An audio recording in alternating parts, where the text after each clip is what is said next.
Bonjour à tous, on se retrouve aujourd'hui pour non pas une mais deux analyses de listing kit de deux mascaras de gamme différentes de la marque Essence. Ils sont waterproof et promettent tous les deux du volume. Sur le blog, j'ai comparé leur rendu, voyons voir ici ce que donne leur composition. Ils contiennent 12 ml de matière et le Get Big Lashes est 30 centimes moins cher que le I Love Extreme. On voit que les compositions sont presque identiques, je vous ai surligné en jaune les ingrédients présents dans les deux produits et nous allons commencer par cela. Nous avons en premier ingrédient de l'isododécane, c'est une huile minérale que l'on retrouve fréquemment dans les mascaras. On trouve de la cire d'abeille et deux cires végétales, la cire de Candélia issue d'arbustes et la cire de Carnauba extraite de palmier. Rien d'étonnant, on a de l'eau à l'intérieur. On retrouve du silicone et un polymère de synthèse qui va jouer sur la viscosité du produit. Il y a du propylène glycol qui est un solvant et un liant.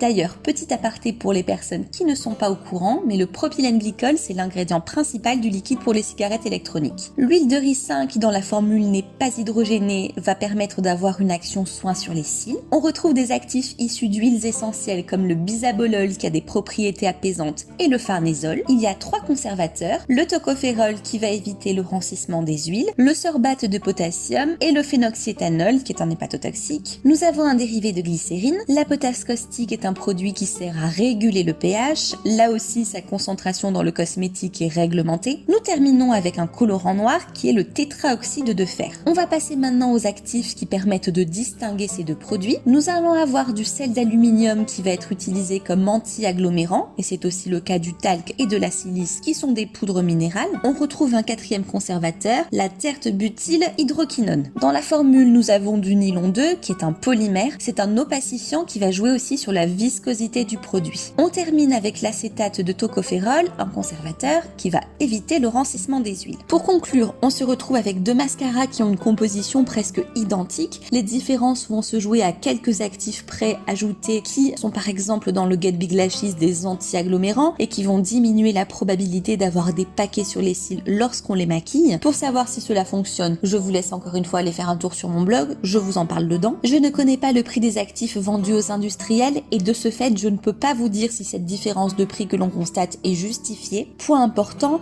sachez que la marque a tendance à sortir de nombreuses gammes similaires à des prix différents. Bon, ça c'est le politiquement correct parce qu'en vrai, vous avez des produits complètement identiques. Cela pourrait s'expliquer par des brosses de mascara qui coûtent plus ou moins cher. J'avoue que je ne vois pas d'autre explication. N'hésitez pas à me dire si cette vidéo vous a plu et si vous aviez remarqué des pratiques similaires avec d'autres marques. Je vous laisse ici avec les sources qui m'ont servi à faire cette vidéo et je vous dis à bientôt.